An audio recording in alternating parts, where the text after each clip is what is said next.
家一引，此时血脉是一声狗呼。大人，好像有人过来了。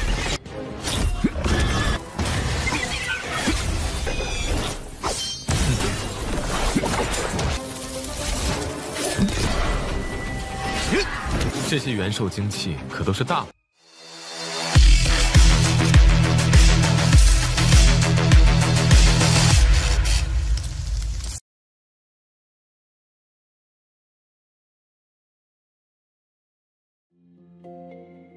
Halo semuanya, selamat datang di Ruang Sinema. Bagaimana kabar kalian semua? Semoga selalu sehat dan baik-baik saja.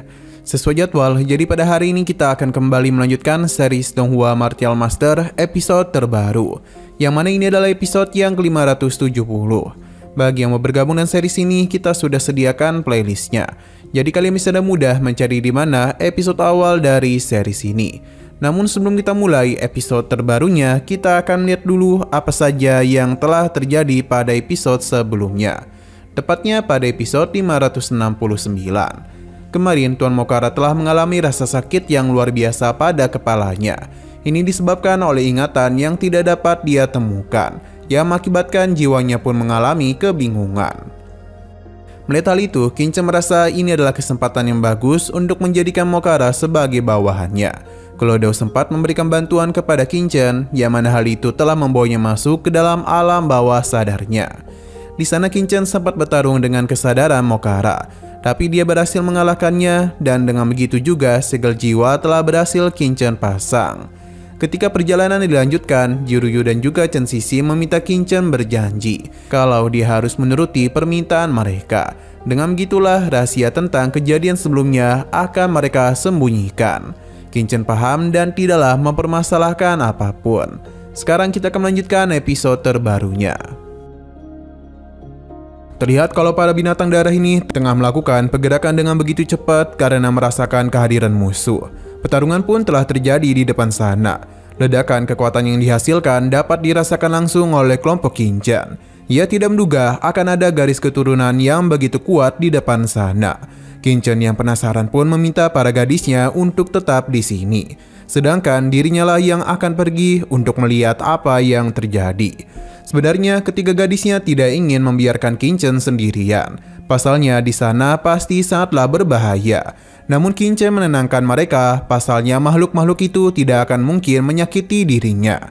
Jadi jika mereka pergi bersamanya, maka Kinchen takut para monster itu malah melakukan penyerangan kepada mereka. Kinchen pun meminta Qiansu untuk tetap di sini. Pelakuannya kepada Qiansu sangatlah membuat Chen Sisi iri. Setelah melakukan perpisahan, Kinchen langsung saja melakukan perjalanan. Qiansu hanya bisa berharap yang terbaik untuk Kinchen. Xiano berpindah ke sisi depan, di mana para serangga darah ini tengah melakukan penyerangan terhadap formasi pertahanan. Namun dengan jumlah sebanyak ini, maka sangatlah sulit bagi mereka untuk mempertahankan formasi. Terlebih lagi kekuatan mereka juga terkuras cukup banyak. Masalah kembali muncul karena para serangga yang bisa terbang melakukan penyerangan demi dapat menghancurkan formasi mereka. Meskipun begitu, orang-orang ini tidaklah tinggal diam saja. Mereka terus memperkuat pertahanan sambil mencoba melakukan serangan balik. Hanya saja terdapat seseorang yang sepertinya adalah keturunan dari klan iblis, karena dia itu tidaklah diserang oleh para serangga. Baginya, Yu Chaolun tidaklah perlu tahu siapa dirinya, karena dia yakin mereka pasti tidak akan pernah menduga kalau hal ini akan terjadi.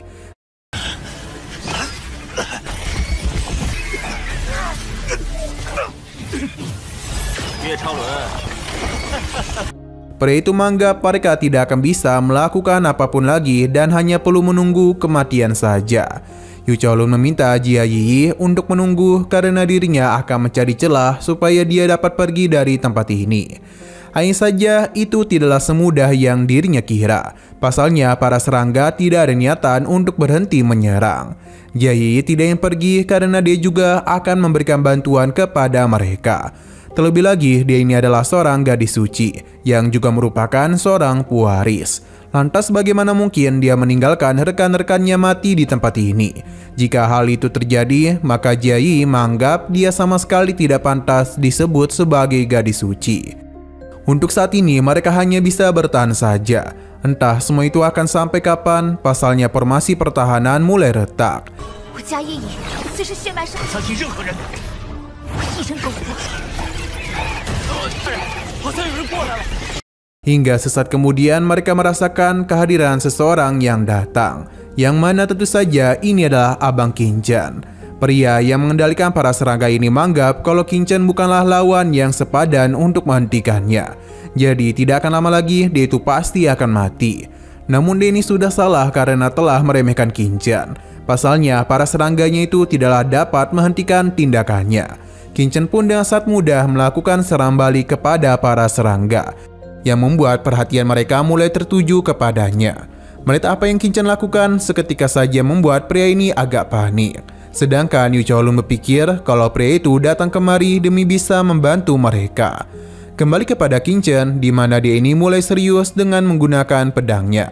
Dalam beberapa kali serang saja, para serangga itu dapat dirinya kalahkan. Dan tentu saja Qingchen melakukan semua itu karena binatang darah memiliki inti yang dapat membantunya meningkatkan kekuatan. Bagi Qingchen, pertarungan ini merupakan hal yang sangat menguntungkannya. Karena dengan mengalahkan begitu banyak serangga darah, maka akan sangat banyak juga jiwa yang dia dapatkan. Ya benar-benar sangatlah senang karena dengan gitu, maka hanya perlu menunggu waktu saja untuk tubuh Qingchen mencapai immortal. Pria ini segera melakukan serangan untuk dapat menyerbu Qingchen.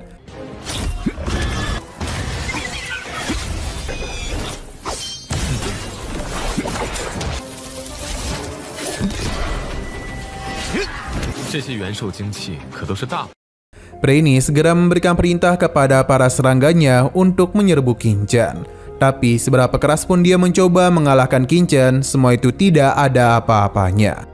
Pada akhirnya pria tersebut mulai melakukan pergerakan untuk bisa mengalahkan Qingchen. Melihat apa yang dia lakukan, tetua Yu Qiaolun tidak akan membiarkan hal itu terjadi. Ia mencoba melakukan pengejaran kepadanya. Hanya saja para serangga tidak akan membiarkan hal itu semudah yang dia kira. Berbagai serangan terus dilakukan untuk menghentikan Yu Qiaolun. Meskipun telah menerima luka, namun Yu Qiaolun tidaklah menyerah karena dia ingin menangkap pria itu dan mencari tahu apa yang telah terjadi. Sedangkan di sisi lain, Jia Yi dan para bawahannya bertanya apa yang harus mereka lakukan. Di mana pada akhirnya mereka akan keluar dari formasi pertahanan dan akan melakukan pengejaran juga kepada pria bertopeng.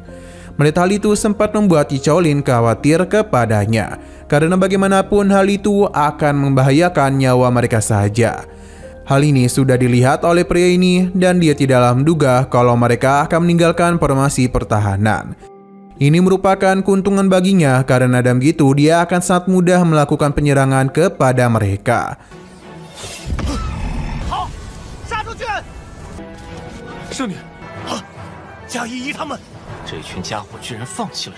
Pada akhirnya pria itu pun sampai di tempat Qingchen berada, yang mana dia itu tengah asik farming. Ia pun tidak menduga sosok ini masihlah muda. Sedangkan Yu Qiaolun sendiri sepertinya mengenali sosok Qingchen. Nah, sayang sekali lagi seru-serunya, episodenya pun harus bersambung dulu. Namun sebelum kita akhiri, seperti biasa kita akan melihat preview bagian selanjutnya. Di mana pria ini telah berhasil masuk ke dalam alam bawah sadar Qingchen. Ia merasa begitu senang karena tubuh Qingchen akan menjadi miliknya. Selain itu, dia kembali meremehkan kemampuan Qingchen karena tidaklah dapat menghentikan dirinya. Tapi sepertinya Qingchen itu sengaja membawanya masuk kemari. Jadi di saat pria itu mengambil alih tubuhnya, benih iblis pun muncul untuk melindungi Qingchen dan memberikan perlawanan kepada pria itu.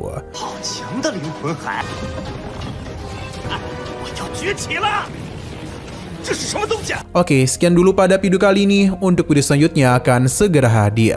Jadi bagi kalian yang ingin mengikuti series ini, langsung saja klik subscribe dan aktifkan loncengnya. Terima kasih yang sudah menonton video sampai habis.